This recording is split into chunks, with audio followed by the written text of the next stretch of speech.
जय माता दी। सभी लोगों को शुरुआत में अभ्यास धीरे धीरे करना चाहिए, क्योंकि बहुत जल्दबाजी नहीं करनी चाहिए। आसनों का जब अभ्यास पड़ेगा तो आप खुद करते चले जाएंगे।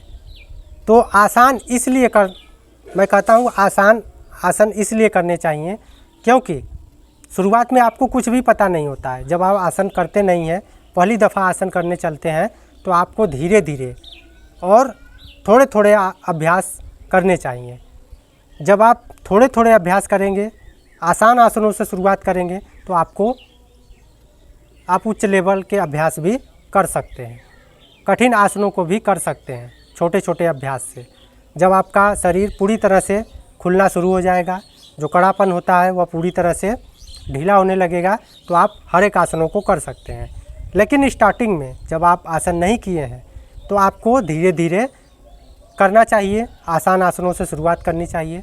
बाकी मैं आसान इसलिए बताता हूँ हर आसनों को, ताकि वो लोग भी कर सकें जिनके शरीर का वज़न बहुत ज़्यादा है, जिनके चर्बी बहुत ज़्यादा है, मतलब उनको अपने शरीर को फैलाने और मोड़ने में दिक्कत होती है। इसलिए मैं सरल बताता हूँ ताकि वो लोग भी बहुत आसानी से कर सकें।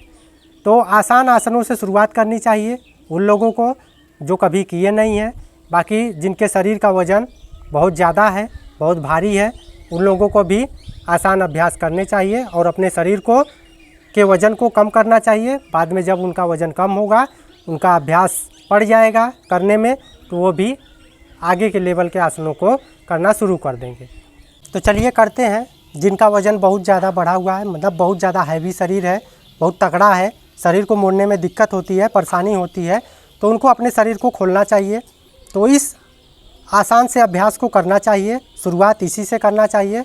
बाकी इसे हर कोई कर सकता है, चाहे उसका वज़न कुछ भी हो, चाहे वो मोटा हो, पतला हो, तगड़ा हो, हैवी हो, चाहे कमज़ोर हो, कोई किसी भी प्रकार का उसका शरीर हो, इसे सभी लोगों को करना चाहिए। बाकी खास करके जिनका शरीर नहीं मुड़ता है उनके लिए ये बेहतर है, आसान है, इसी से शुरुआत करनी चाहिए। तो चलिए करते हैं। बाकी तो इसे सभी लोग कर सकते हैं, चाहे कोई भी अभ्यास करते हो, बहुत आसान है। तो सबसे पहले फलती लगा लीजिए, क्योंकि आप शुरुआत करने जा रहे हैं, आप आसन करना चाहते हैं, अपने शरीर का वज़न घटाना चाहते हैं, स्वस्थ होना चाहते हैं, फिट होना चाहते हैं, चर्बी को कम करना चाहते हैं, तो इसको आप फलती मान लीजिए। क्योंकि पद्मासन आप नहीं लगा सकते हैं, पद्मासन अभ्यास से आपका लगने लगेगा बाद में, लेकिन इससे पहले अपने शरीर को ढीला कीजिए, वज़न को घटाइए, फिर इसके बाद आप कोई भी दूसरा अभ्यास कर सकते हैं। तो चलिए करना कैसे है। तो सबसे पहले फलती लगा लीजिए। फलती लगाना बहुत आसान होता है, फलती तो सभी लोग लगाते हैं, चाहे उनका वज़न कुछ भी हो। तो चलिए फलती लगा लीजिए। फिर सांसों को भरते हुए, हाथों को कोहनियों से मोड़ते हुए सर के जितना ऊपर लाइए। आँखों को खुली भी रख सकते हैं, आँखों को बंद भी कर सकते हैं। कुछ देर तक रुकिए, फिर सांसों को छोड़ते हुए धीरे धीरे वापस आइए। फिर धीरे धीरे सांसों को भरिए, हाथों को ऊपर ले जाइए, इसकी गति को बढ़ा दीजिए।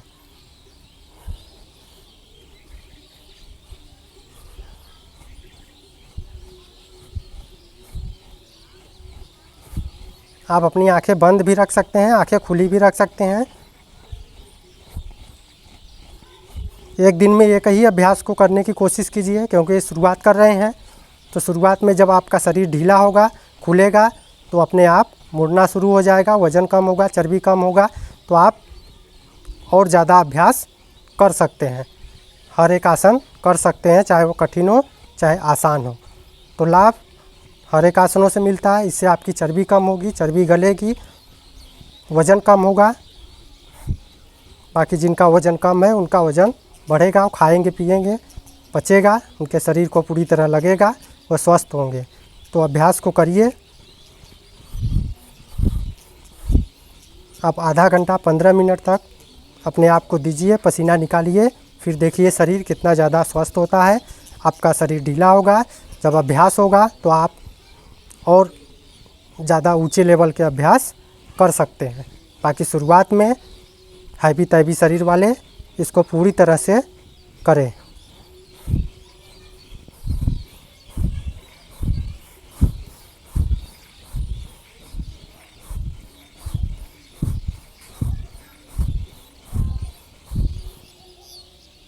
जब थोड़ा थक जाएं तो धीरे धीरे करना शुरू कर दें। सांसों को भर करके थोड़ी देर रुक जाएं, फिर सांसों को छोड़ते हुए वापस आएं।